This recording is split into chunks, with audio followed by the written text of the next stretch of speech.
I call the Congo periodic table. The uranium used to bomb Hiroshima and Nagasaki came from the Congo. It came through Belgian hands. One guy, Matai, said, whenever we look at these conflicts across Africa, it's always about the resources. No one should ever sleep on the floor so that the bullet being shot into your house is going above your head. That's what happened to us. Congo can't feed 9 billion people. And Africa has only 1.2 billion people. Now we're talking about green energy. When people are driving these Tesla cars, they're driving cars that have Katanga Cobalt in it. What are some of the horrific things that are happening in Congo? Women who are being pregnant where they take a machete and cut the stomach to get the baby out and kill the baby. And then 3 months old baby is being left. And half of the deaths are children under the age of 5. If Africans are able to solve the Congo question, every single conflict on the African continent will be solved.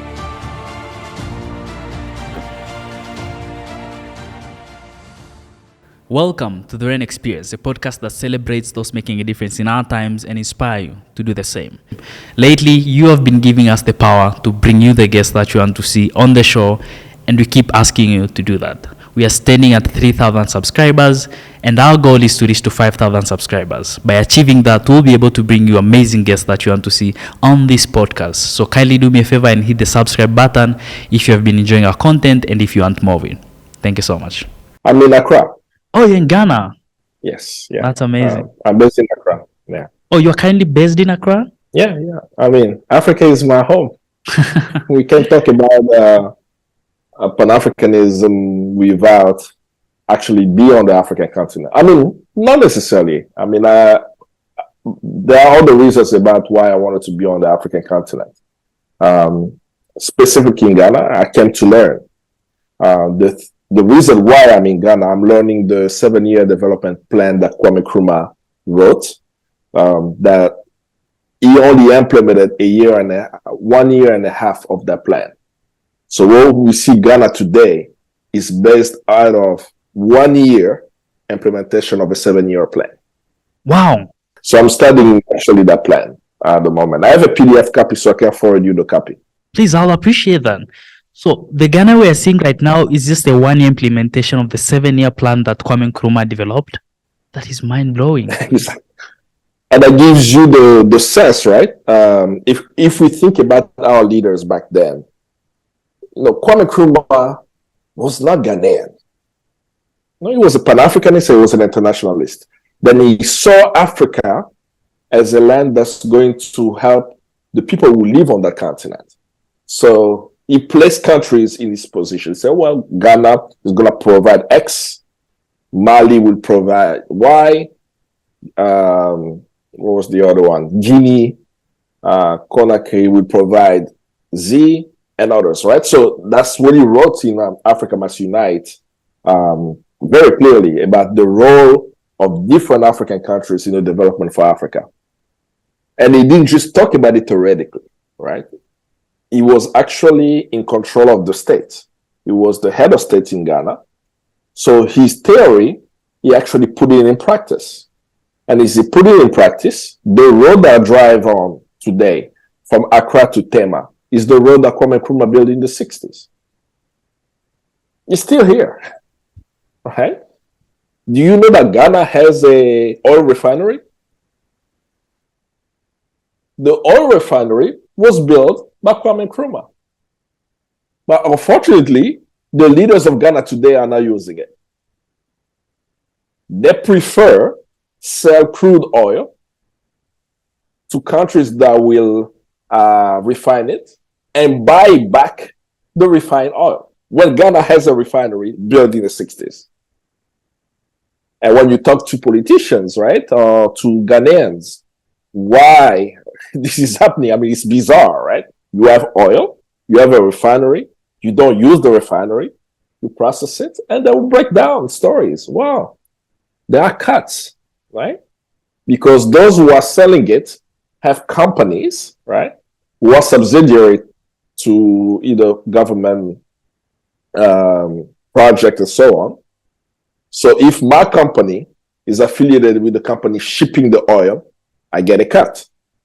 So I'd rather ship the oil out rather than refining the oil inside of the country to benefit the people, but I'd rather it to benefit my own small, tiny company.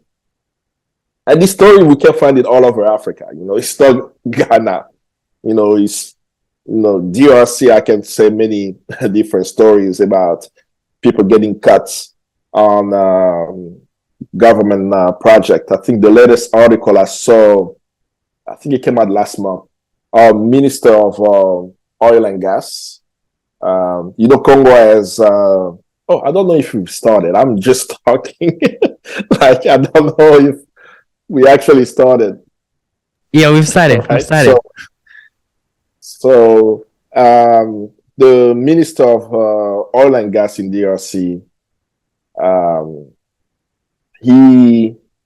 DRC has, I think, over 20 oil blocks. I think 23 oil blocks. I have to go back to the number. No, 27 oil blocks, I think. And about three gas, methane gas blocks. And the DRC government is selling these oil blocks in an auction, right? And these oil blocks are valued at $160 billion. So there is a global outcry, climate change, the environment, we should not dig the oil out of the land. Oil companies are trying to buy it. The Congolese government is taking a so-called, nationalistic stand. Nobody can tell us what to do. We can do what we need to do with our resources. Interesting position, right? And then we find out that the Minister of Oil and Gas is on the board of an oil company that is also participating in the auction and buying the oil blocks. Like the Minister of Oil and Gas, right? So that's why I say it's not Ghana, it's across Africa, and it's really about time for the African youth that for us to do more than just talking about the issues, to look at the African continent as a country.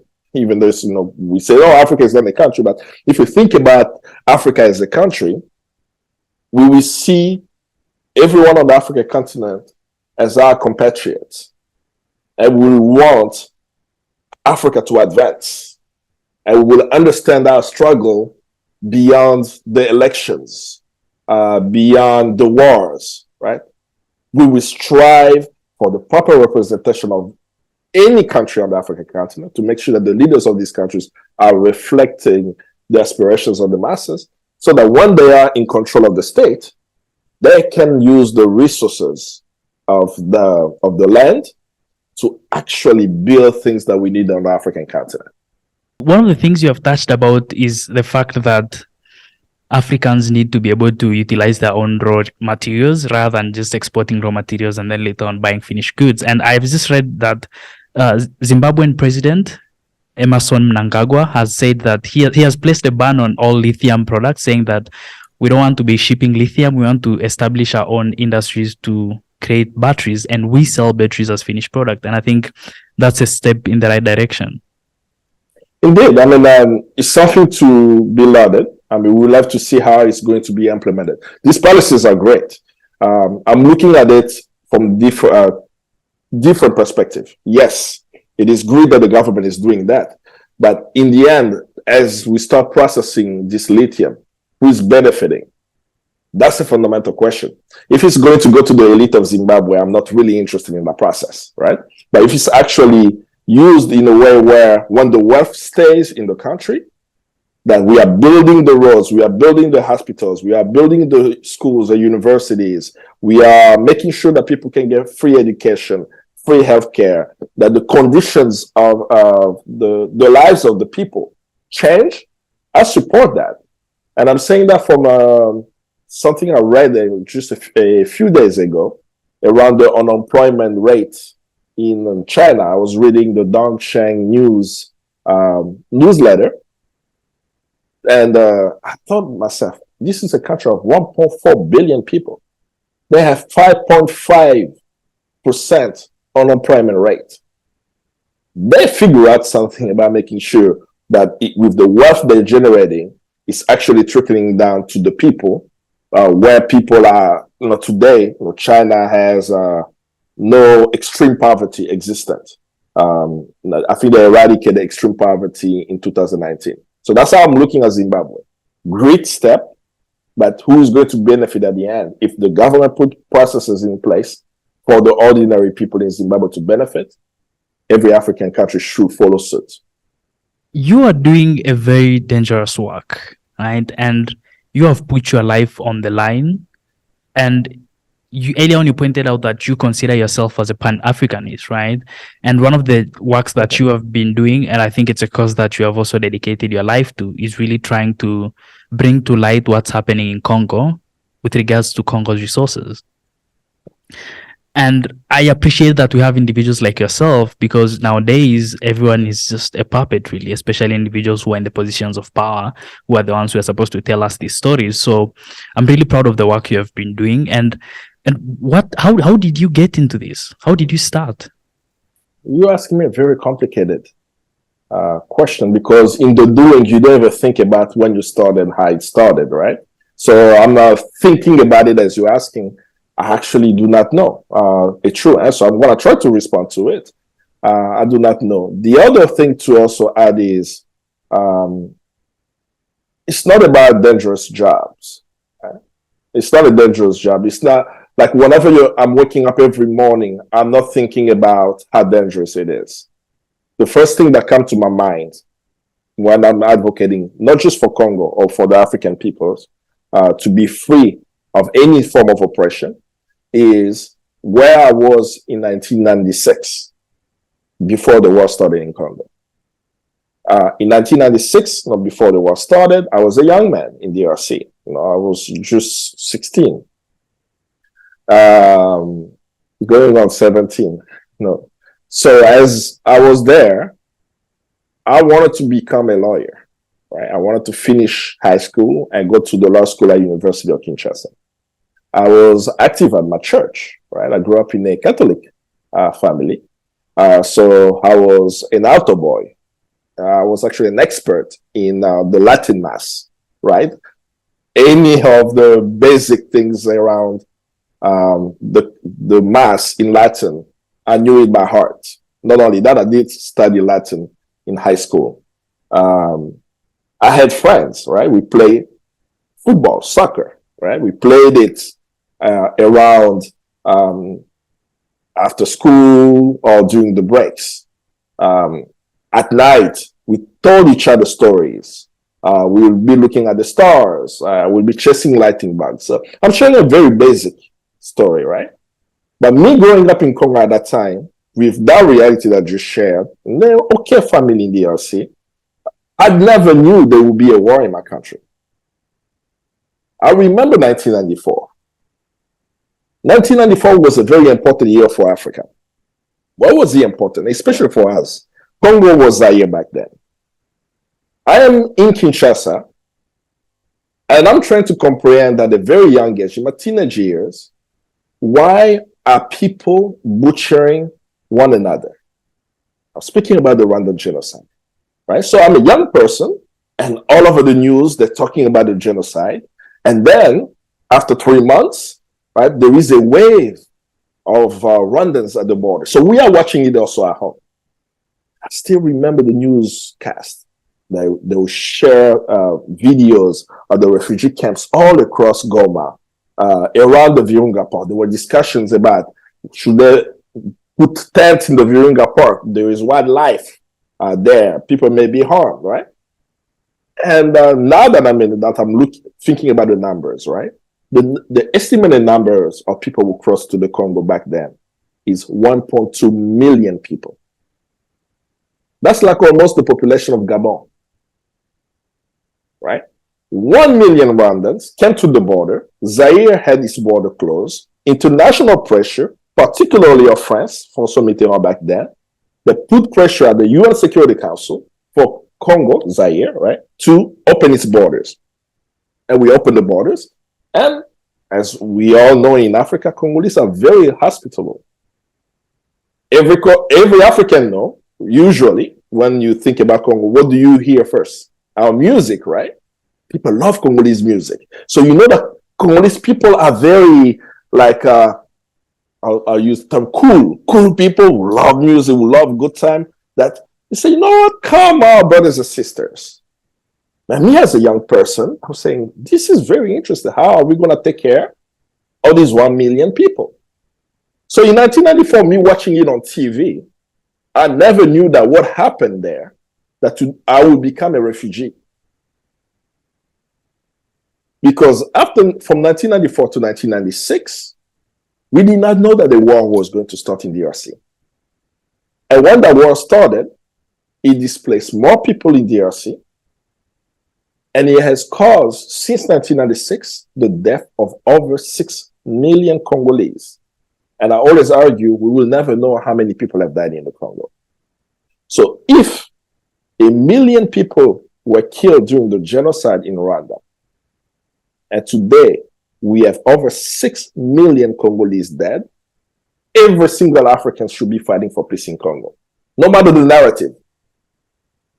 So that's the driving force that makes me, why do I do what I do? Is I know what Congo was before the war.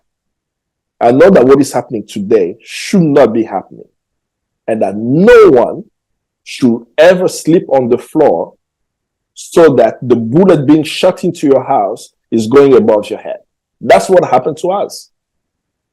During the war, at night, anyone who's ever faced the type of wars that we're discussing, you know that you don't sleep on the bed, you sleep on the floor.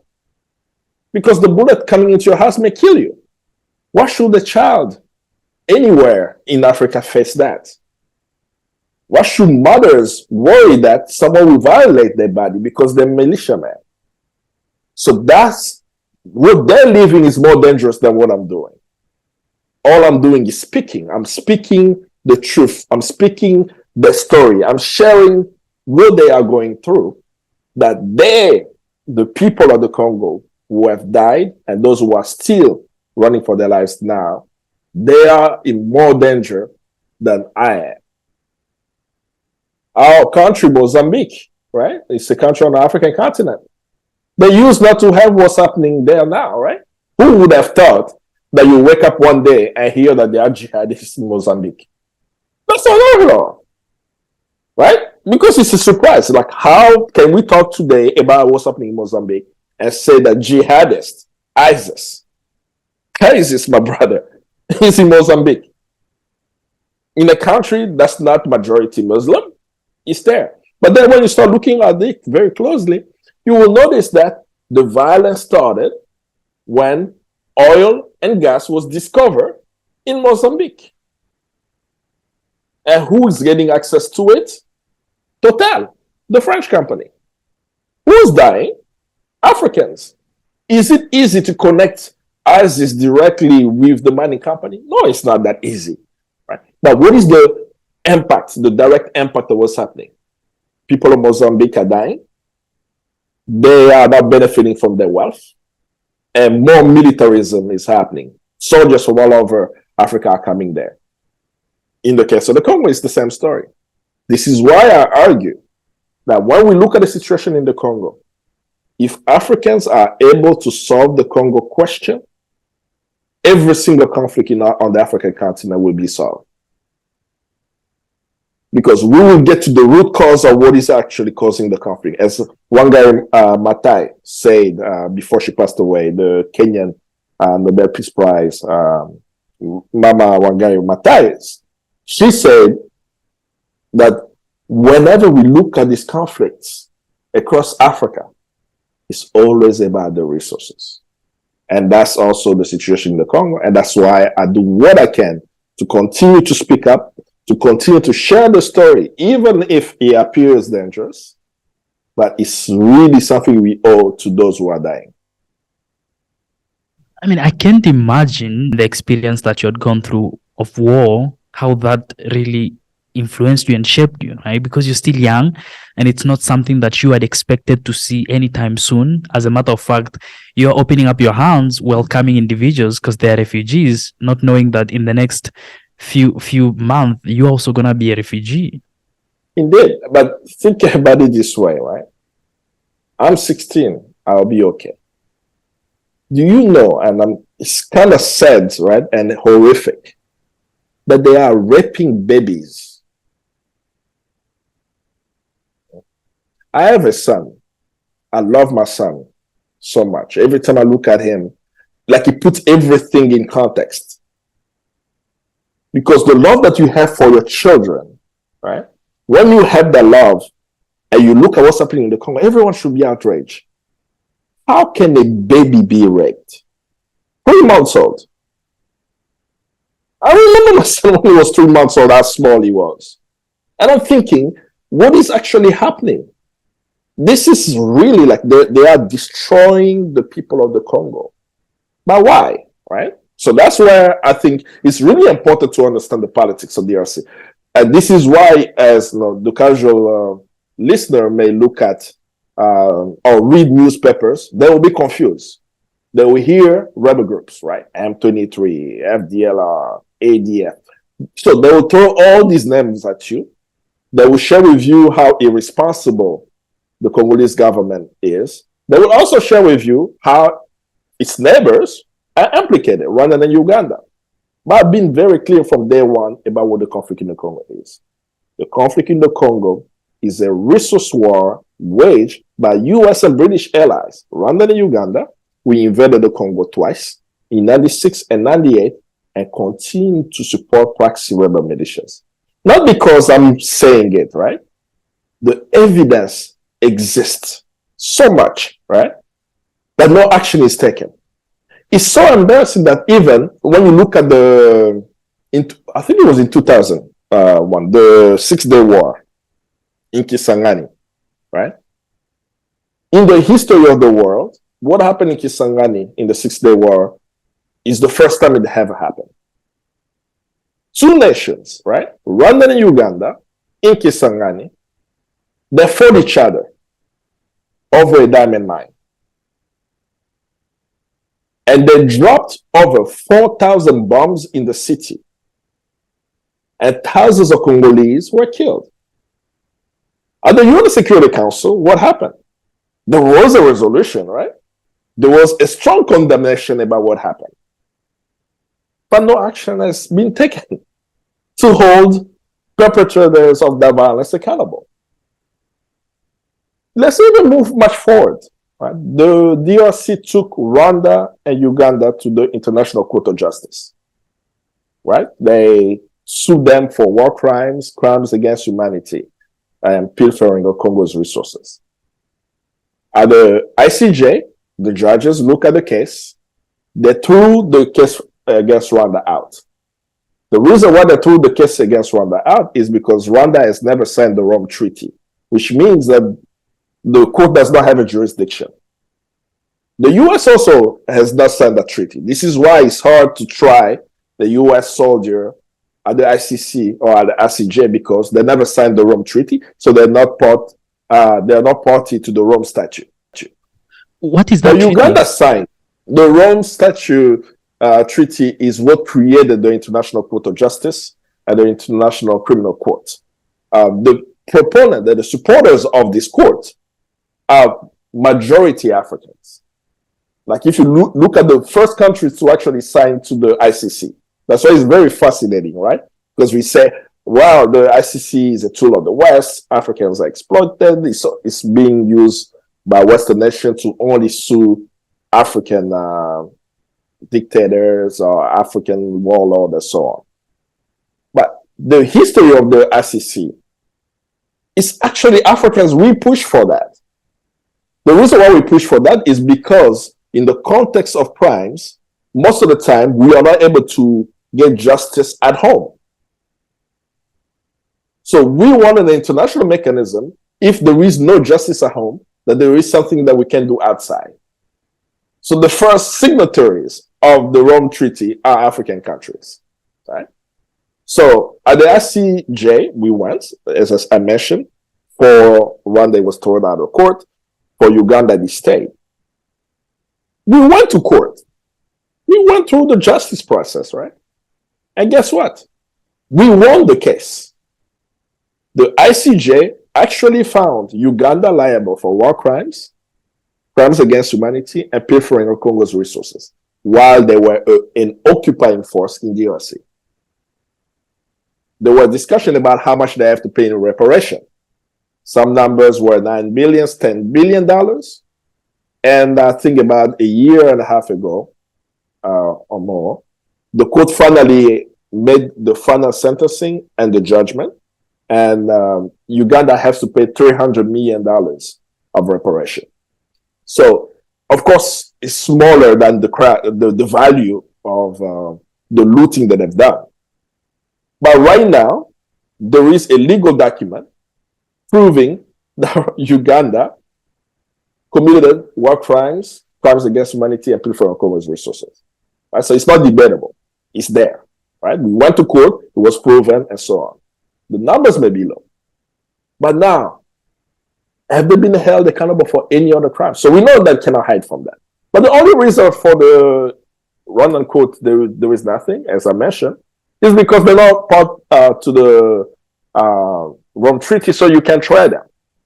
But the evidence exists, right? It exists in UN Mapping Exercise report. It exists in numerous human rights reports, be it Human Rights Watch, Amnesty International, Congolese NGOs, international NGOs. Like, it's not a myth about what our neighbors have done.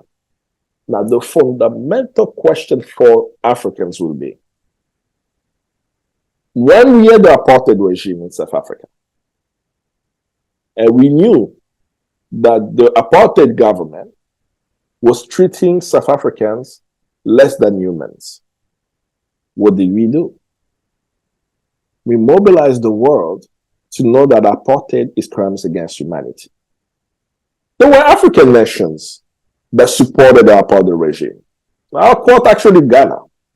Very surprisingly, Ghana during the apartheid regime, when there was a boycott of South Africa, they allowed South African airlines to fly into Accra to get to South Africa. That was under the Rawlings regime. Most Africans have forgotten that. I haven't. Right? So the Rawlings regime was okay with allowing South African airlines to come through when everybody said we are not going to deal with them. So we will always have countries like that. But we were able to mobilize enough people to put enough pressure, political pressure, military pressure, diplomatic pressure, for the apartheid regime to end and for South Africans to become independent. Now, in DRC, we are in the same situation. If you ask a young woman or man in Chad about DRC, what are they going to say?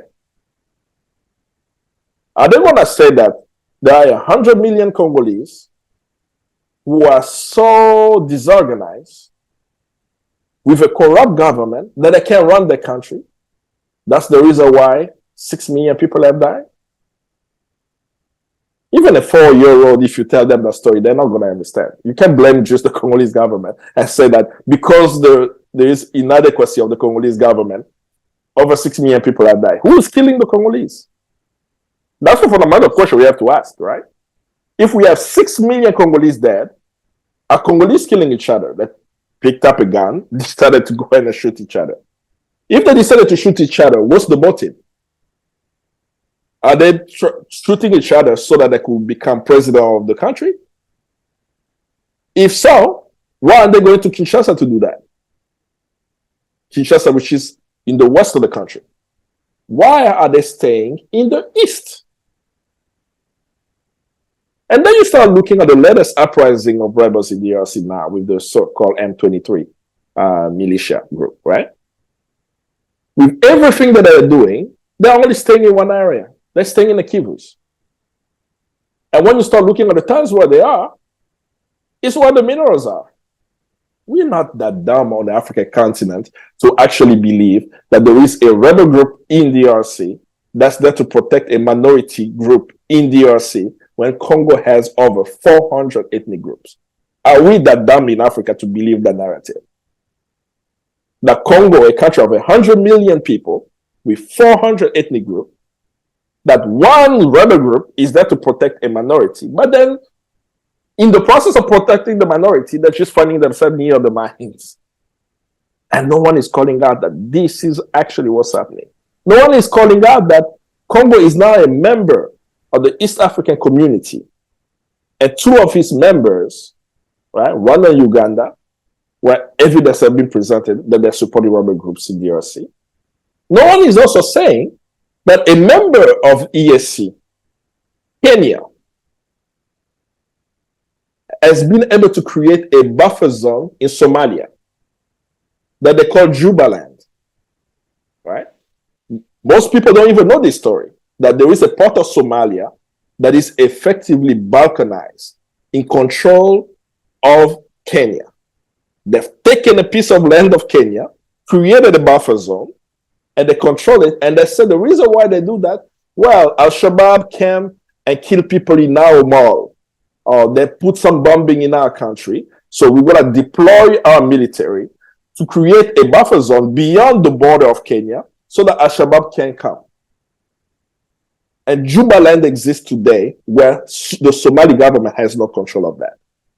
Now, the same EAC is witnessing the same exact thing that happened in Somalia, where in DRC, the M23 militia group have taken a few towns, and then the EAC troops in DRC decide to create a so-called buffer zone and tell the Congolese government that the Congolese army cannot come to the buffer zone.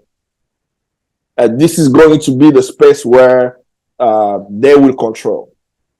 And every casual observer will say, this is very strange, right?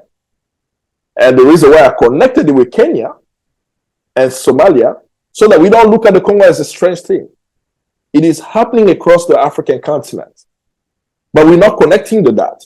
We're not connecting the dot with what's happening in Mozambique. We're not connecting the dot with what's happening in West Sahara. We're not connecting the dot with what happened in Somalia.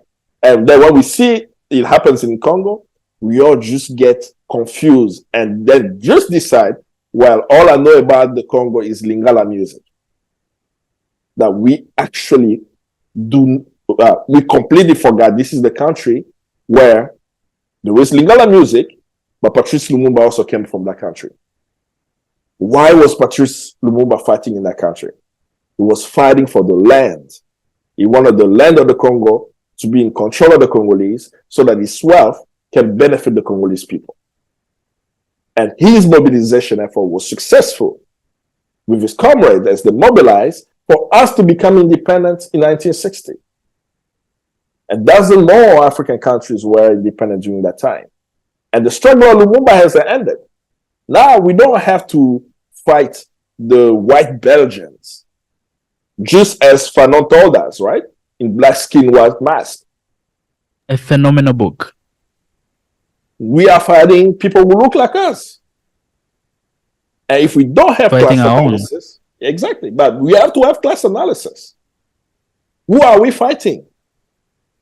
If we're talking about the bourgeoisie and the working class, what does it actually concretely mean for our African society? That's where Kwame Nkrumah gave us a beautiful book, Class Struggle in Africa, helping us understand how class is led. Do we believe that some of the leaders of our countries are chiefs and kings and queens wearing suits?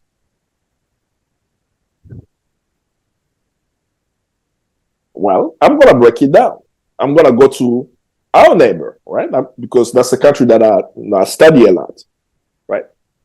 In Rwanda, in the 1960s, 59 to 60, there was a revolution, right? Rwandans toppled the monarchy and created a republic. When they toppled the monarchy and created a republic, where did the monarchy go? They went into neighboring countries, right? Be it in Tanzania, in Uganda, in Burundi, in Congo. Did the monarchy disappear? No, they actually continue. Is the monarchy back in power today in Rwanda? Most people don't know that it's actually true. The monarchy is back in power in Rwanda. Why am I saying that? Paul Kagame's mother is the sister of the queen. How many people even understand what that actually means? That people fought. It's like going to France, right? There was a French Revolution. And people brought down the monarchy. And then centuries later, they're telling you Emmanuel Macron is a descendant of the kings and queens. But it has particular implication, right? Because the narrative of the region is around ethnic lines. But I argue within the Tutsi community, there are classes. There are the poor Tutsis and there are the rich Tutsis. And the rich ones who control the states are actually from the monarchy. So what does that mean for the region? Then we go to Uganda. It's the same thing. Just follow the tweets of Museveni's son on how he exoticized the discussion around kings and queens and who the people are. That's our struggle. Because if you go back during colonial time, right, the monarchy did not want independence. Why didn't the monarchy want independence? The monarchy didn't want independence because the monarchy was in direct connection with the colonial powers. That's why when the Belgians came and they connected with the kings and the queens of our region, their children had education. And everybody else didn't. But then guess what they told us? They told us that we are different people. My brother, I'm sorry I was talking about Congo, now I'm in Rwanda. My brother, we are in Rwanda, my brother, okay? We have the Twa, we have the Tutsis, and we have the Hutus. Why are they all speaking Kinyarwanda? Because we know, right, the way we are as communities, right, is that we connect with our tribe and the language. I'm Nande, and we speak Kinande. The Luba speak Chiluba. The Congo speak Kikongo. But why are they speaking Kitutsi and Kihutu? They're speaking Kinyarwanda. So what makes them different? Who told them that they were different? The colonial masters bamboozled us. They made it so invisible, right? The class line, that we are not seeing that the current bourgeoisie is still collaborating with the Western bourgeoisie. And that's our struggle, even in DRC. Don't be fooled to think also that Felix Tshisekedi is from the working class. Felix Tshisekedi also is part of a kingdom. His father, Etienne Tshisekedi, wasn't just a normal politician, right? He's also a chief in his community. So all of us are being ruled by chiefs wearing suits, and we're wondering why their interest often doesn't connect with the interest of the masses. And what's the interest of the mass? The ordinary people, they want peace, they want security, you know, if they have home, shelter, they have food on the table, they can have education, have opportunity to work, have their children also prosper. That's the most basic thing that the ordinary African wants. If they're sick, they can get health care. If they want to study, they can go to school. If our most basic need is that, why do we have wars? Come on. Why are we fighting? Then if it's not the we are fighting, right? The we is not us. Who is fighting and why are we divided? And while we are fighting, what else is happening? Our resources is still being pushed out. This is why at this time, for Africa to be free, it's not the if and buts. Pan-Africanism is the solution. If I see you as a Tanzanian and you see me as Congolese, we will never be free. I mean, you have spoken a lot about Congo and resources and what's going on, especially with its neighbors, right? Rwanda and Uganda. is there anyone who wants what's best for Congo except for the Congolese people? I believe there are people. Even though I was making this general statement, I know for a fact in Rwanda, there are people fighting for a new Rwanda. I always use the example of whenever they speak about Rwanda, they will say huge representation of women. Say women in Rwanda have fought to become president. There are two women I know who ran for office. Victoire Ingabire, she was Hutu, and Diane Rwigara, she was Tutsi, right?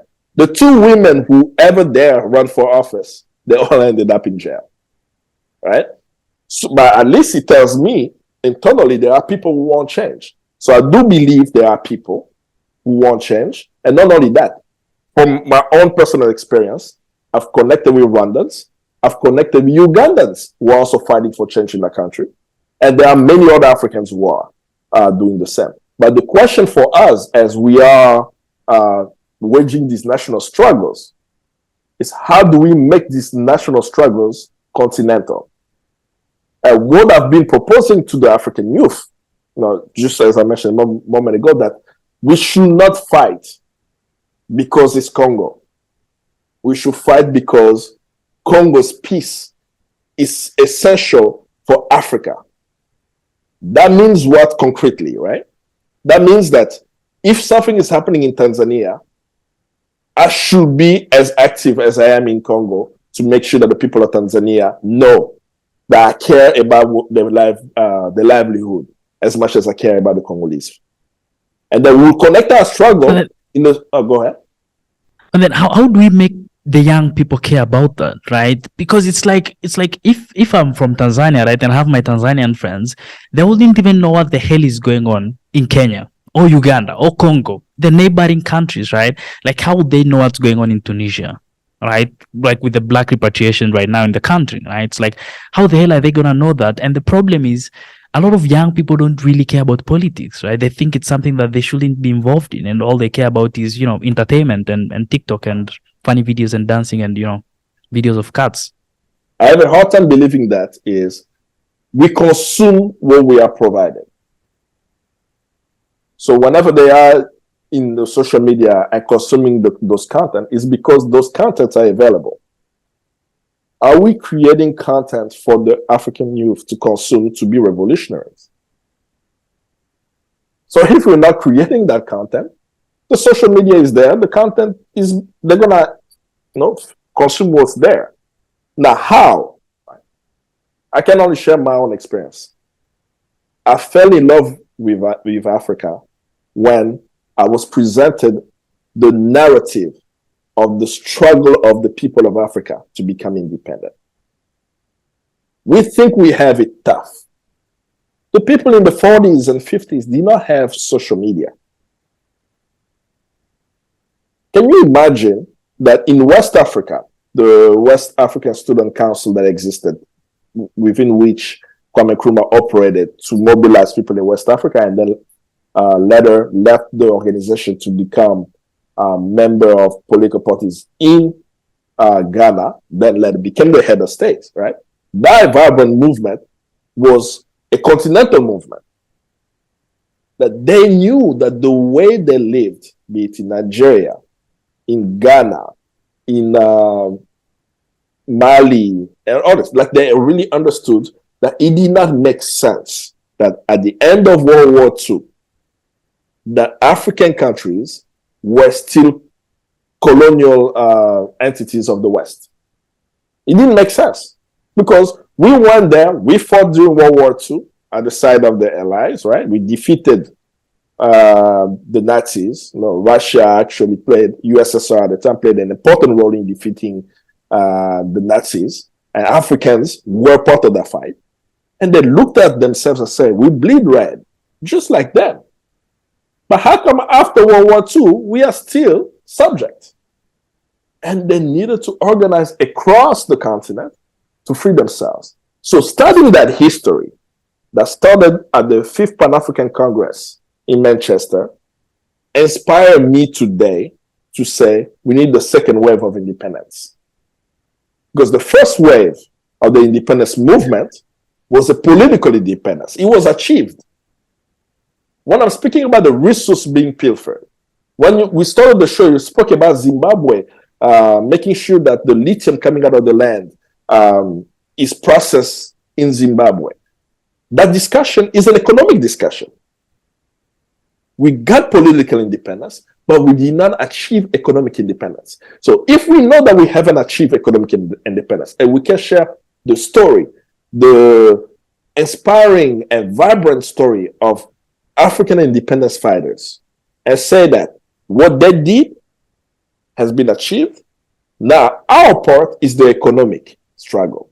We must make sure that every one of our nations are in control of our land and resources. So if we now put that in the context of the Congo, today, we are mobilizing the African youth to make sure that Congo control its land and resources. What will the African youth do? They will denounce the creation of a buffer zone controlled by EAC. They will denounce the proliferation of arms by militia groups. They will denounce the interference of Congo's neighbors. They will denounce the exploitation of corporations looting Congo's mineral resources. They will denounce the inadequacy of our Congolese government as well. So it becomes very clear. We are fighting for the second independence. Our second independence movement is based on Africans being economically independent. And we will make sure that every country is able to achieve that. And we will tell the story of what we did before. I said, we can do it now, be it in Mozambique, be it in Tanzania, be it in Rwanda, Uganda, or be it in DRC. One of my friends, Milton Alimadi, I don't know if you're familiar with him, he always says we need a second Uhuru. And I think that goes on with what you're saying, right? The second Uhuru. A lot of times we really hear that, you know what, there's a lot going on in Congo, right? But we can only imagine what's really going on in Congo, right? And I think one of the things you mentioned earlier on was the fact that children are being raped in Congo. Can you share with us what are some of the horrific things that are happening in Congo that people are not aware of? Actually, you should tell me what you know, right? It's kind of funny. You asked me a question, I'm returning the question to you, because I'm always fascinated by that too, right? That I wonder what Africans actually know about Congo. I know that I do not know much, but the information is available, right? The United Nations Mapping Exercise Report published on October 1st, 2010, documents only 617 incidents that they consider the gross violation of human rights and international humanitarian law. What does that mean? They kill 20 people, it's okay, it's not a big deal. But they kill 100 people, bury them alive, some of them alive, that becomes a gross violation of human rights that made it to the report. So they couldn't look at all the crimes, right? They looked at only 617 incidents. And when they look at these 617 incidents, they said that what happened in the Congo are war crimes, crimes against humanity, and possible genocide if proven in a competent court. So that report is a good start in even understanding what is happening in DRC. Now, what are the crimes taking place? Loss of life in very horrific manner. Women who are being pregnant where they take a machete and cut the stomach to get the baby out and kill the baby. The oldest person to be raped is in the 90s. A woman in the 90s, like your grandparents. Think about your own grandmother. And then you listen to the media and you listen to the politician justifying what's happening. And then you say that this grandmother who was raped in her 90s, what did she do to anyone to deserve that? And then 3 months old baby is being raped, right? At the extreme. And they said that hundreds of thousands of people have been raped in the conflict in DRC. And half of the deaths are children under the age of 5. So you have to put that in your head too. What does a 5-year-old look like? But he has not stopped. Right? And then when you look at the rhetoric, you can pull up the news feed of 1997, of 1998, of 2002, or 2009. You will notice that it's the same rhetoric. People who are supporting the militia groups committing the crimes, according to the UN report that was just published, right? And of course, Western nation, which is kind of funny, they're saying that the evidence is credible because they have the video evidence, photo evidence of the Rwandan military supporting the M23 Rwanda militia. That's what has been presented, right? And then you hear the response of politicians, be it in Congo and also in Rwanda. But let's look at the Rwandan's response. Rwanda's response is beyond the comment that they say that this alleged evidence is not true. Rwanda is not there. But if we had to be there, we are there to go after the FDLR, who are the rebel groups who participated in the genocide in Rwanda, right? So that's the narrative that we hear. Rwanda is there. They're going to do everything in their power to protect the territory so that there is not another genocide. They say it so many times, right? From 1997 to now, that even Western nations are tired of hearing it. You know why they're tired of hearing it?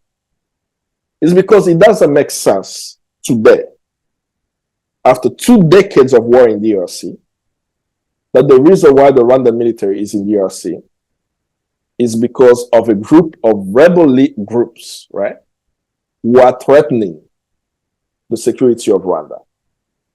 The former Rwandan defense minister and current military advisor, James Kabarebe, he himself in 2021 said that the FDLR were defeated. So if he said that they were defeated, why is it different today in 2023? So we know it's a pretext. It's our big weapons of mass destruction, as we've heard when the US went to Iraq. It's the same narrative that Israel also actually make when it comes to the situation in Palestine. When we know Palestinians didn't participate in the Holocaust, why do they have to live in the way they are living today? So what's the solution for the FDLR? Let's take the government. Let's say that the Rwandan government means well, right? They want to make sure that there is security there. So we have, when they say the FDLR, right, we are saying that we actually have Rwandans in DRC, correct? So if these rebels are Rwandans, what is the solution for them? Should they all be killed? Or should they return to Rwanda? I'm going to put a number to it. Let's say, of course, the number is not the number I'm going to give, it's much lower. Let's say that 1,500 FDLR rebels in DRC. What should happen to these rebels? Let's think as Pan-Africanists, right? So we have 1,500. The Rwandan government is saying that these people committed a genocide, right? And they should be killed. If they committed a genocide, they're probably old people by now, right? So but we know the FDLR are actually young people. They're around 30 to 40. You start asking yourself, if that's the age range, how old were they in 1994? But that's a topic for another day. So the FDLR, 1,500. What should we do with them? Should they stay in Congo? If they stay in Congo, Rwanda will always say that, oh, they have to come to DRC to stop them. Should they go back to Rwanda? Or should they all be killed? Say, we're going to catch every single one of them and kill every single one of them. Keep in mind, they're in the 30s. That is what's not discussed. This is why, for me, when we talk about peace in the region, the thing that is not fundamental, that's not clearly explained, is that Congo opened its border to over 1.2 million Rwandans who came.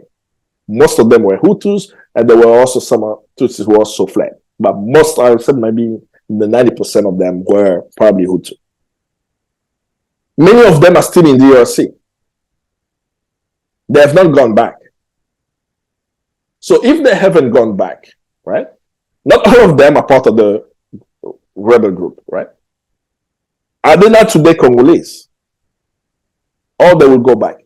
So we in Congo, we believe for peace and stability in the DRC to take place beyond pressure, Rwanda, and so on, is that there need to be a true and honest inter-Rwandan dialogue, and Rwandans should return to their home. If they're not returning to their home, they will always have a pretext to come to the DRC. And we know that the protest is not true, but we're going to say, let's say he's true. Let's make sure that they go back home and that they participate in the lies in Rwanda, in the politics in Rwanda, and that there is a true inter-Rwanda dialogue. So we have been speaking a lot about Rwanda and Uganda and their role in what's going on in DRC. Mhm. However, let's go back in time and think of what did the assassination of Patrice Lumumba mean? And in what cause did it set the DRC? Because he was one of those true African leaders who really wanted what's best for their people. And he believed that for that to be possible, the DRC had to have total control of its resources. And I think partly we can all agree that, well, that's one of the reasons that, they assassinated him. But Patrice Lumumba did not come out of thin air, right? He came out of a process. His name was not Patrice Lumumba. He became Patrice Lumumba. But Patrice Lumumba, as a political leader, had period of growth. Before going to Ghana, he believed that the way forward was for us to have control of DRC as almost in a Commonwealth way, where there is a governor and a prime minister and still in full control of Belgium.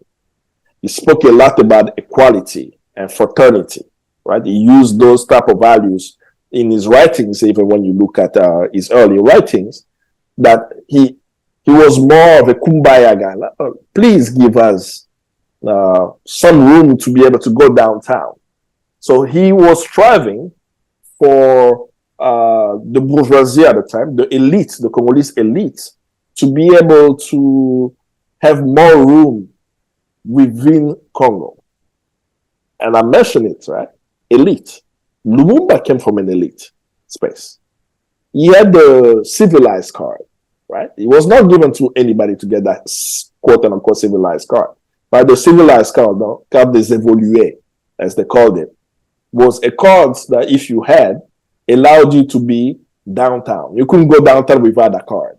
It was like an apartheid regime, pretty much, in the DRC. So a few token Congolese who had access to education or were part of a social class had that. Right? But then, Kwame Nkrumah, as he became head of state in Ghana, was part of a Pan-Africanist plan. Right? And it's the plan of the Fifth Pan-African Congress that took place in Manchester. The Fifth Pan-African Congress in Manchester called in its resolution as a matter of tactic that the number one objective will be independence now. That they need to mobilize from 1945 until to make sure that African countries were independent. Then Kwame Nkrumah became the head of state in Ghana. So in 1957. So he had control of state resources. And in the strategy was, as you gain control of the state, you also have to support movements. So movements were invited to Ghana in 1958 at the All African People's Conference, the first one. So while people were coming, Kwame Nkrumah knew why Congo was very important. And he made it a mission that we could not have the All African People's Conference without the Congo. So as Kenyans were flying into DRC to go to Accra, because Kinshasa was the hub for flight. They would stop in Kinshasa to fly to East Africa. The delegation that came, that stopped in Kinshasa, were given the mission to go around Kinshasa and find progressives who could be invited. As they connected with people in the city, they met Patrice Lumumba. They invited him to the conference, and he said, I'm not going to go alone. I'm going to go with some of my comrades. So he invited Joseph Ngalula and Gaston Diomi. So 3 Congolese took part at the All African People's Conference in Accra in 1958. When they participated in that conference, and when you even read the speech, you can see there was a shift. And as you study more of what unfolded, is that the Congolese delegation, they were presented with a true reality of why Congo needed to be free for Africa to be free. They knew that Congo's river can provide electricity to the entire African continent. And imagine having that in the hands of Africa. We're talking about 1958. They already knew that. So they gave them a mandate. Go home, organize and mobilize, make sure that Congo is independent so that it helps in the transformation of Africa. And they gave them material support and financial support and intellectual support. Actually, the Bureau of Languages was responsible for writing many of the speeches of African leaders, including the people in DRC. And at the time also, another Pan-Africanist, André Blois, she was from Central African Republic, was sent to DRC to work with Patrice Lumumba. Other people who came that most people don't know are the Mau Mau.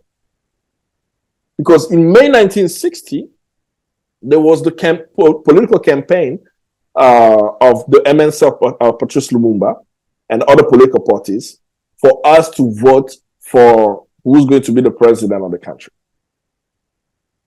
The people who went on the ground to mobilize in villages beyond the Congolese, we had the Mau Mau. The Mau Mau went to the Kasai.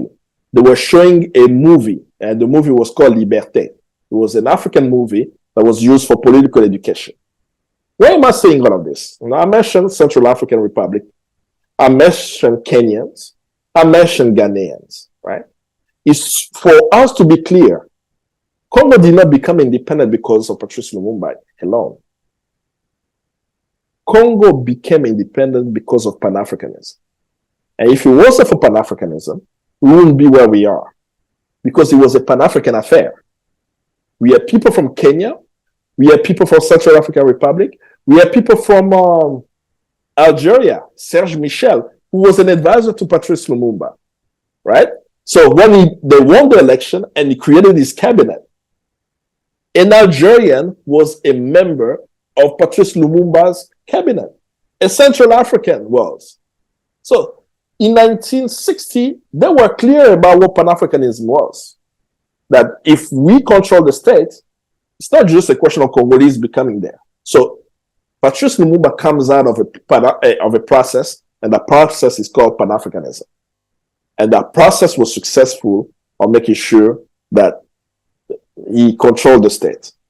So he himself, in his ideals, in his writings, in what he wanted for the Congo, he said it very clear. Even when you read his Independence Day speech, the first line tells you that he understands what I'm saying today. He wanted me to know that we did not become independent alone. The first sentence of the Independence Day speech is "Combattants de l'indépendance, aujourd'hui victorieux, je vous salue. Fighters for independence, today victorious, I salute you." Did he say Congolese fighters? No. He says fighters for independence. Who were they? Africans who made sure to see that we became independent. And he used that speech to lift up the story of Africans, to lift up the story of struggle of the Congolese. And at the end of the speech, what does he say? Viva Congo, viva Africa. When we hear our leaders today at the African Union do their speech, do they say viva the country, viva Africa? They don't say viva Africa anymore because they don't see Africa as a one unit body that we have to develop. So Lumumba made sure that Congolese people knew what it meant when we say in Lingala, Likambo ya Mabele, the question of the land. The land is life for us. The land is everything. If you lose land, you lose who you are. The land provides for you. The land is connected to your culture, to everything. That he said that the resources of the Congo, before benefiting anyone else, should benefit the Congolese people so that their lives get better, so they can benefit from this wealth. And the US did not like it. Within weeks, he was deposed. Within months, he was assassinated with the help of Congolese, of Belgians, and the CIA, right? And the people who killed him are also part of an elite class. That's why it's very important to separate the working class of the people who protested when he was assassinated and when he disappeared, and those who were in cahoots with the Belgians because they saw self-interest.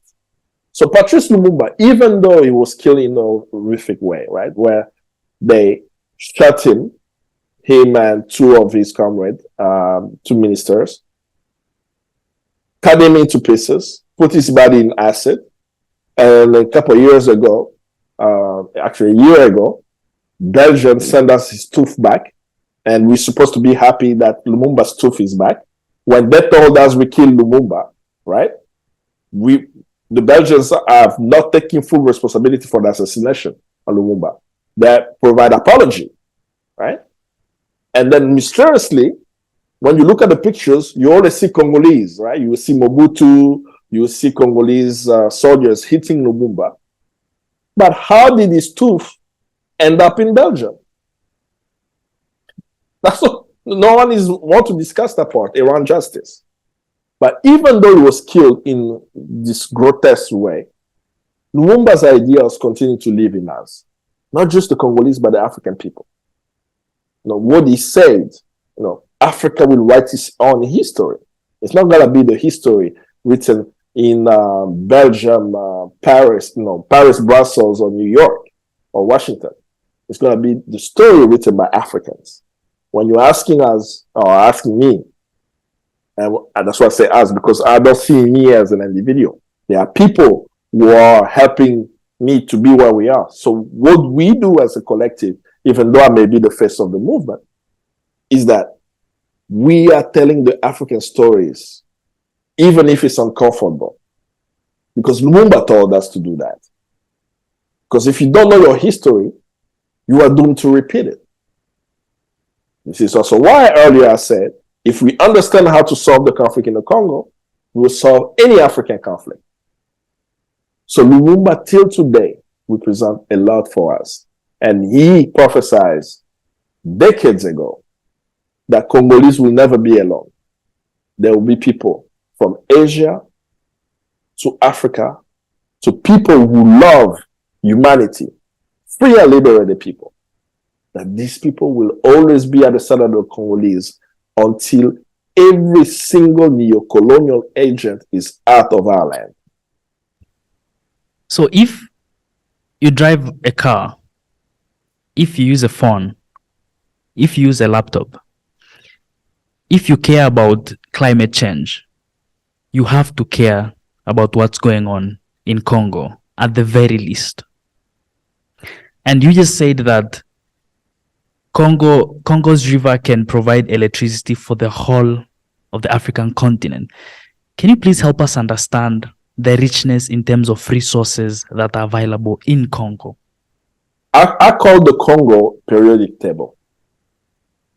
Like, we have everything. That's the way to even think about it. Coltan was discovered in the 90s, right? The coltan, the mineral resource used in cell phones, was discovered in the 90s. And surprisingly, the war started in the 90s, right? 96. So there is always a correlation. So Congo has gold, diamond, copper, cobalt, tin, magnesium, uranium. I mean, the uranium used to bomb Hiroshima and Nagasaki came from the Congo. But not, it wasn't Congolese giving it. It came through Belgian hands, actually. Cobalt, right? Now we're talking about green energy with Tesla. I mean, Tesla vehicles, actually, for a fact, they get the cobalt from DRC. The number one suppliers of cobalt is Glencore. Guess where Glencore is? In the Katanga province. Katanga. Glencore gets its cobalt from Katanga. So when people are driving these Tesla cars, they're driving cars that have Katanga cobalt in it, without even realizing that, right? So we have all this wealth. I mean, it's estimated that the wealth of the Congo is over $1 trillion. It's more than the US and Europe GDP combined. Just the mineral wealth, right? Now, if we set aside, I didn't even talk about agricultural capacity. Congo can feed 9 billion people. and less than 5% of its arable land is used. We have 86 And million Africa has hectares. Go ahead. and Africa has only 1.2 billion people. Imagine that, right? But 86 million hectares of land, arable land, is not even used in the DRC. The Congo River have 1 billion tons of fish dying every year. You know why the fish die in the Congo River? 1 billion tons? They die of old age. Think about just the potential. Old age. 1 billion tons of fish die of old age in the Congo River because we have not even been able to harness that potential. Every year. Every year, 1 billion tons of fish just die of old age, right? And I can go on and on. The Congo forest, second long to the world, essential for climate change.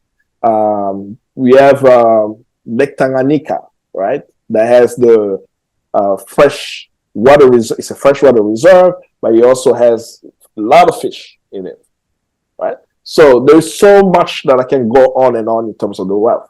But the one that's always missed is the people. Let's not think about it in a theoretical sense, okay? Let's look at it concretely. Congo today has 100 million people. And it's estimated within 15 years, Congolese population will double. So we'll be at 200. So with the 100 million, at least 50 million of them are young people. At least 50 million, we know that. Right? How many African countries have 50 million as the whole entire population? I'm in Ghana, right? Ghana's population is 31 million people, which is the total population of our youth. So if you have a youth, a vibrant youth, where the so-called World Bank is telling us that Congo's unemployment rate is above 90%. Is it hard to create a job in a country that needs infrastructure? No. He has the capital, he has the resources, he has the people. So that vibrant youth, if properly channeled, can transform the heart of Africa. They can build that country. They can also help Africa in the construction. We're talking about a workforce of 40 million people strong that can transform that. But they're not able to do that because right now they're trying to survive. Right? We have a war. So it's very hard for them to do what they do. That's why I believe in what Kwame Nkrumah said, that the Congo conflict cannot end just because Congolese want it to end. It's not the sole responsibility of the Congolese people to bring about peace and stability. I mean, think about it, right? During the apartheid regime, it's like telling the South Africans, well, you'll figure it out yourself. It's your apartheid regime. We didn't say that, right? So we saw the humanity of South African. But go ahead, let's see. I want to add the point. And why, see, like South Africa, African countries came together to help South Africa, but Congo, it's like everyone is running away. Why is that? Is that the deliberate effort that has been made? They're not informed, but the propaganda is huge. I mean, what is happening right now in Kigali? Right, there is if I'm not mistaken, FIFA is there, right? FIFA delegation. Right, so FIFA is there for 2 weeks. Then there is a video of the president playing football, and then there is a referee coming to tie the shoes, right? So the PR is great. But do we flip Visit Rwanda? Script? Yeah. Do we flip the script? And that's what I always share with my Rwandan brothers and sisters, because I'm clear. Rwanda is a neighboring country, and Rwanda will always be a neighboring country. If for any case anything has to change in the context of the Congo, we say Rwanda should become a province of the Congo, so that we get to the Africa unity, right? We don't want the country to split. We want countries to come together. You see the way we have the East African community, right? I don't want anybody to come and say, oh, well, let's go back to 1700. No. I want somebody to say to me, how do we come together to become a bigger block rather than carving up? Because we are stronger together. So what I always share with my Rwandan brothers and sisters is for them to look at it beyond the politics and say this. If there are millions of dead in Congo, and you know what it feels like to have 1 million of your brothers and sisters dying, what will you do to be a stakeholder at peace in Congo? And you just ask them. If the response is, well, we'll have the Congolese have a free and fair election, okay, I want to see you do that, right? But let's think about it that way, that the call is not to create enemies. The call is to get people stakeholder at peace in Congo. You know that there are millions of dead in Congo. Whatever you're going to believe the reason why it's happening, I'm clear. I mean, if people follow what I write, I'm clear about what I say, what the war is in Congo. But I'm flipping the script. You are the stakeholder at peace. Today in Rwanda, what will you do? Today in Tanzania, what will you do? Today in Kenya, what will you do for peace and stability in Congo? Because if Congo is free of war and conflict, you hear the potential. There are places in Congo that we haven't even touched. People believe it's like the garden, how you call that garden? Eden. Garden of Eden in the DRC because of just how it is, right? The water, the fish, the people, like all of that is so important that's what we should be fighting for, to make sure that we are stakeholders. So the reason why people are not engaged is, one, they don't know. Two, they get information from different sources. Three is language barrier. Congo is not Anglophone. Most of the country in the eastern part of Congo are Anglophones. We're talking in French, you're talking in English. Every now and then we may connect in Swahili. So when Congolese are speaking in French about the reality of what they are going through, people in Anglophone countries are confused. They don't know what to say. But in Francophone countries, what I've noticed, in Senegal, in Mali, in Guinea, when you talk to them about the Congo, they actually know. They know. Francophone African countries are very well aware of what's happening there. Where we want to now move people is beyond just knowing. After knowing, take an action. Study what's happening. I always invite everybody to go to CongoJustice.org. He has a film called Crisis in the Congo that breaks down the political situation in DRC. After you find out, you say, okay, I'm in Uganda today. I'm going to support peace and stability in Congo. How? Share that with the communities. Start demanding that every single, let's make it as important as the Free South African movement was. Because we say to everybody, apartheid was crime against humanity.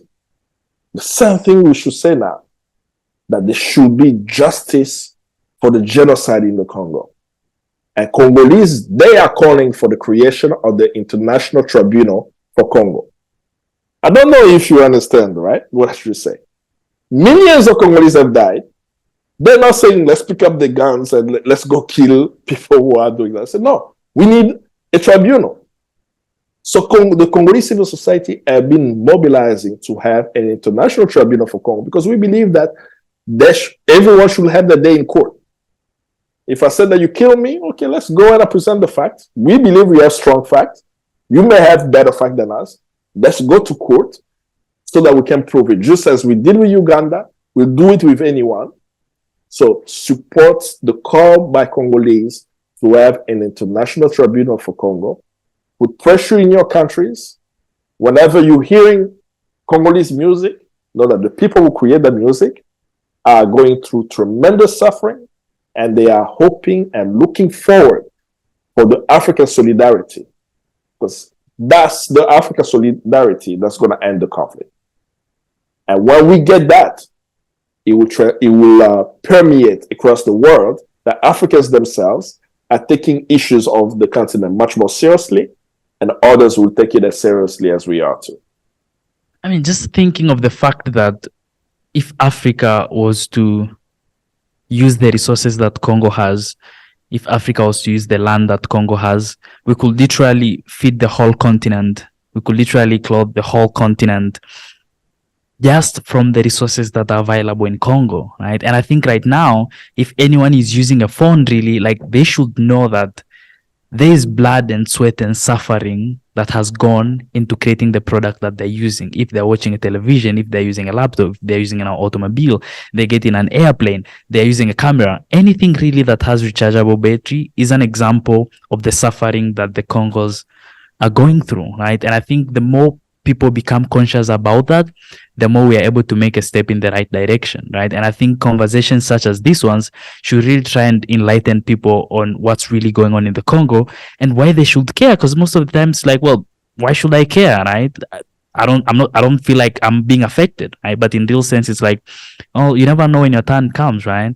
And I think, as I said, it's like if we find a solution for Congo, we could really find a solution for any problem that exists in the continent, because it seems like there are really powerful institutions behind what's happening in Congo, and these are institutions that are really trying to ensure that war and conflict keeps on going in DRC and it doesn't stop, because it benefits them and it makes them millions of money. Exactly. You said it well, so I can contribute to that, and that's my hope. My hope is for the African youth to be engaged on African issues. Congo is one of those important issues. Let's look at it as a Pan-African problem that we have to solve as a continent, and remove that as a scar to the on the human conscience. We need to bring peace and stability in DRC, and peace and stability will only come through justice.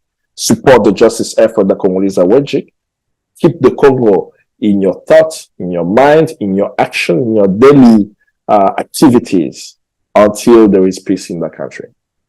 And we should also keep on pushing for Pan-Africanism, right? Because as you said, it's the only solution that Africa has, because the more we are divided, it's like divide and conquer.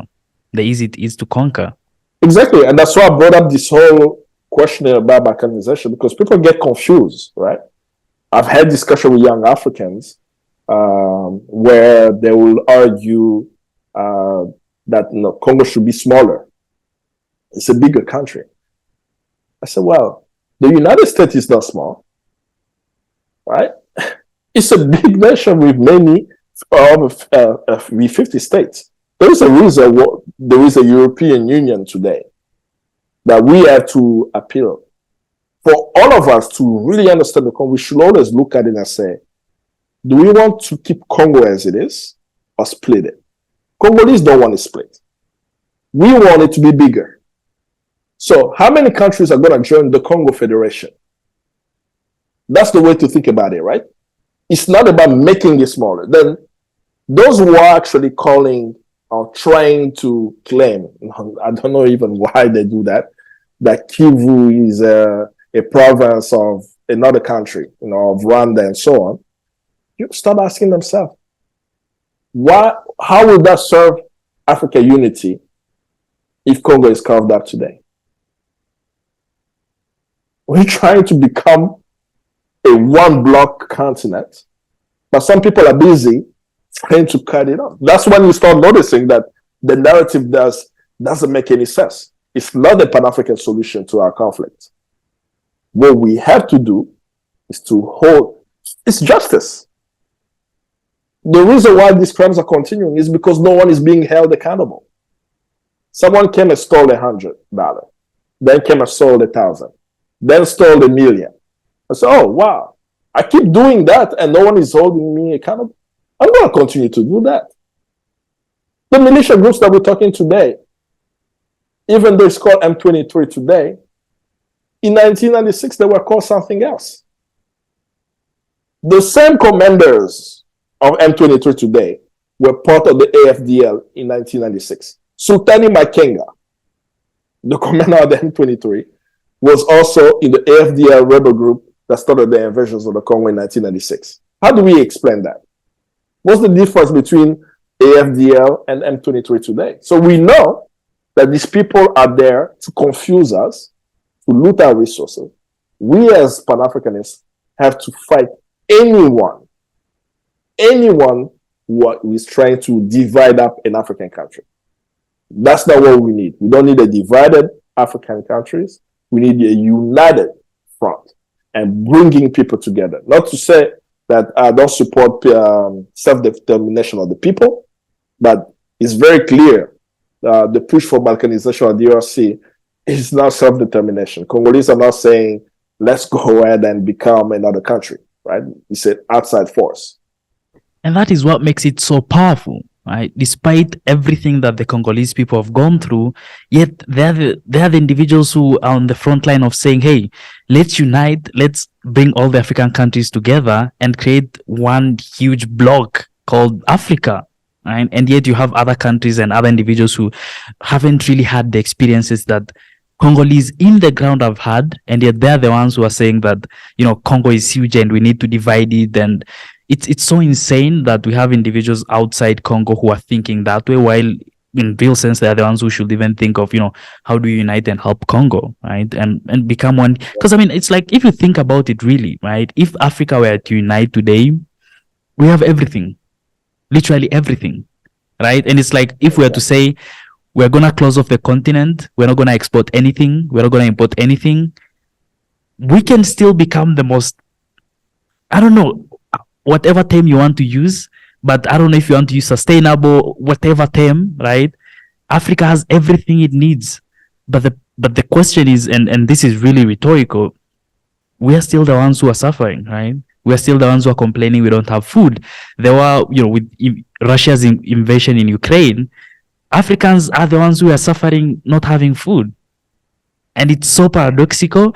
And I think we really need to inspire, and I think we should keep on doing the work you're doing to try and really inspire more young people to think that, and not really think, but really to see how Pan-Africanism is the solution for not only Congo, but almost all African countries, because we're still suffering from neocolonialism, really. Indeed. And we have hope. I'm in love with the process that Mali and Guinea are going through right now of uniting. All right. Mali, Guinea, and Burkina Faso saying that we are going to have an anti-imperialist front. So there is hope.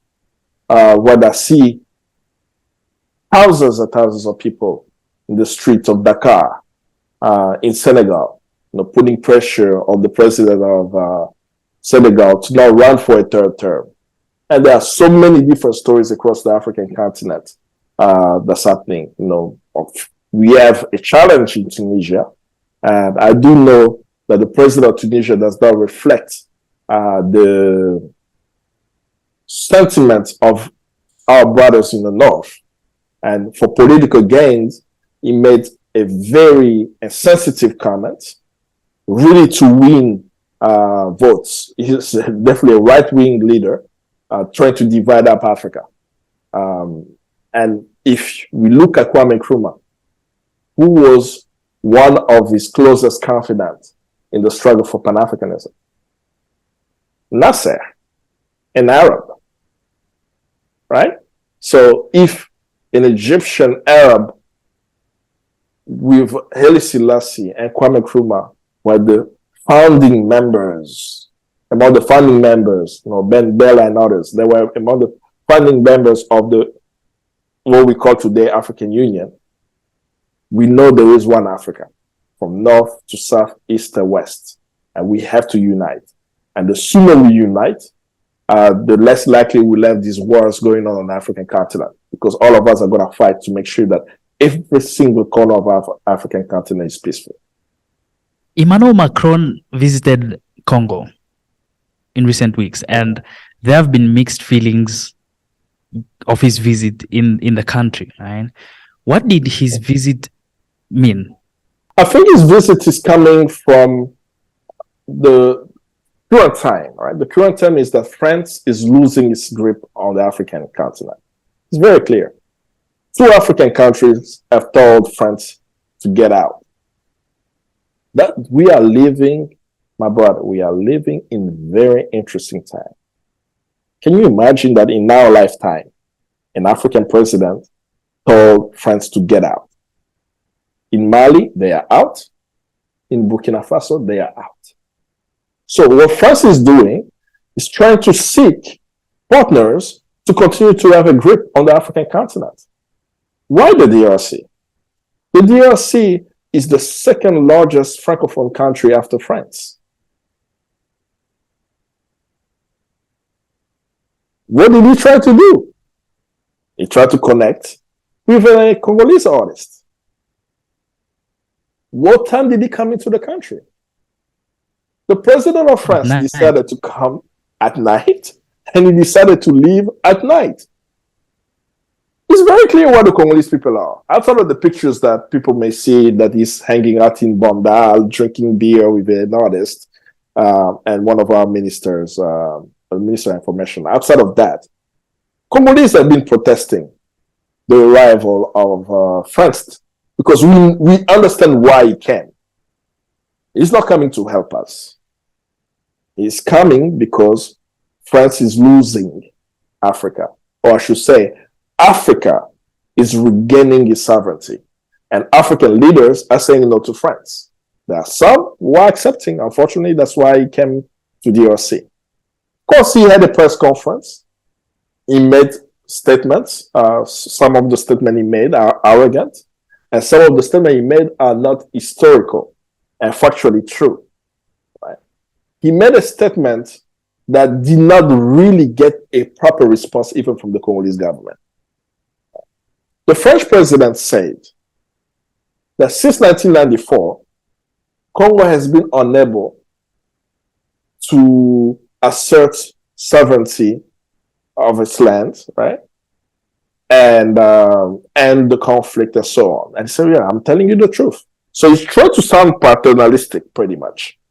I say it's the Congolese people's fault we are where we are today. That's not true. If he says 1994, what happened in 1994 in DRC? We didn't have a war in 1994. So for whatever reason, he decided to use 1994 as a marker, and yet did not give the historical context of what France did in 1994. Wasn't it France, through the UN Security Council, that called for Operation Turquoise to create a corridor for Rwandan refugees to come into DRC? And also, wasn't it France that put pressure with the president at the time, François Mitterrand, on Zaire, Congo today, to open its border and host 1.2 million refugees? Which can France today open its border and just receive 1.2 million refugees in France? They already are not trying to have, migrant workers, right? So the context of that, of 1994, he did not explain it. The second part that he's not explaining is France's support to the Rwandan government just this year through the EU. The African Union, I'm sorry, not the African Union, the UN group of experts and other institutions have documented the M23 and its military power, right? The M23 does not own a weapon factory, right? But they have sophisticated weapons. They have night vision goggles. They have these long-range missile that can shoot down a helicopter. They've shot, I think, 2 or 3 UN helicopters in the past. So they have a military power that's so advanced. Right? So what does the EU decide to do? The United Nations says that the M23 is backed by the Rwandan military. And they provided the evidence. The EU decided to give Rwanda $20 million worth of military equipment. Thanks to France. And what is this military equipment for? To have Rwandan soldiers use it in Mozambique. Why are Rwandan soldiers in Mozambique? They are part of a UN mission. What interests are they serving? They didn't come because of an invitation of the Mozambican government. They are there to protect French interests. And people wonder why all of a sudden France and Rwanda have reconnected. But somehow in that statement, he completely forgot to mention the European Union's support to the Rwandan military and these weapons ending up in DRC. Forgot to mention that for a period, there was almost a de facto embargo on the Congolese government to buy weapons because of a UN Security Council requirement that weapon manufacturers have to notify the UN when they sell weapons to the DRC. Kind of crazy, right? It's like Congo has become a colony of the United Nations Security Council. And he completely forgot that it was France that got us into this situation in the first place in 1994. So Congolese are going to take responsibility. Yes, we do have a corrupt regime.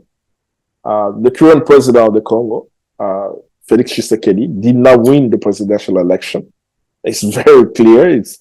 The information has already been leaked. It's no longer debatable. Even the commissioner for the Electoral Commission, just about a couple of weeks ago, kind of insinuated that through his time at the Electoral Commission, he facilitated the first peaceful transfer of power in the DRC thanks to negotiations that took place. Can you imagine that people went to vote and they don't even realize that there were negotiations that were made to have someone who didn't win become the president? So we Congolese, right? We can take the blame of having a rigged election supported by the West because we're clear that we didn't vote for it. We can take the blame that our military is abusing the civilians and so on, while the UN is asking us to take the former rebels and integrate them into the Congolese army. That's what they're saying about the M23, right? That they're supposed to integrate. So we'll take the blame to also have a weak military with a bunch of rebel militias that's been integrated over the years. But what we will not take the blame for is the accountability for issues that is not ours. The multinational corporation exploiting us, as documented in the UN reports, Congo's neighbors that continue to interfere in Congolese affairs. We are not going to take blame for that. We believe that this interference is making it hard for people on the ground to be able to determine their affairs. While we are fighting for the elections, guess what happened after the elections? M23 uprising. So everyone now is focused on M23. So every time we try to do something, we are distracted by outside interference. This is why Kwame Nkrumah's plan for DRC is the Pan-African solution. He wrote a book called The Challenge of the Congo. And in that book, he says that Congo's problems are both internal and external. So we accept that we have to fight for changing the internal dynamics of the country. But the external dynamics, we don't have control over that. So we want people who believe in peace and stability in Congo and justice to put pressure on the negative forces against the Congo that continues to interfere into our politics. When that takes place, that will give us the space inside to be able to deal with our compradors. We can fight our compradors when the M23 is right behind our neck. It just doesn't make sense. So it makes that everyone needs to come to defeat the outside force. Right? So that's where the allies, the Pan-Africanists, those who believe in justice and peace and stability in DRC, help us put pressure on the negative forces. So we need the inside strategy and the outside strategy. The outside strategy, Pan-Africanists will support us. The inside strategy, Congolese are fighting day and night since Lumumba to have representative government. Congolese fought Mobutu. It took 32 years. Congolese fought Kabila. Congolese are fighting Tshisekedi right now. Because we believe we have to have leaders that represent us. But those outside forces, we need support of people on the outside to put pressure on those negative forces against the Congo. Kambale, thank you, brother, for coming on the show. And I hope that more young people are able to listen to this. I hope that more young people are able to be inspired to understand what is going on in Congo and what role they can play, and also really to try and ensure that as many young people as possible start thinking as Pan-Africanists and wish best for the continent, wish best for the Congo, and wish best for everyone, really. And this was, thank you for coming, really. I mean, I've learned a lot, right? I've really been inspired, and I think right now, really trying to understand what's going on in Congo from someone who has been in Congo, who has had the first experience, and who is really trying to make Congo better, right? It's really powerful. So thank you very much for making time and coming to the show. Thank you for having me. And just know that it's not about me. I'm only representing those who are supporting me. I'm lucky to be able to speak. Others are not able to speak. So we'll do our best to continue to be true to the voice of the voiceless, continue to bring the story of the Congolese to the world so that one day you and I can be in a peaceful Congo. I hope we live to see that day. Indeed, indeed.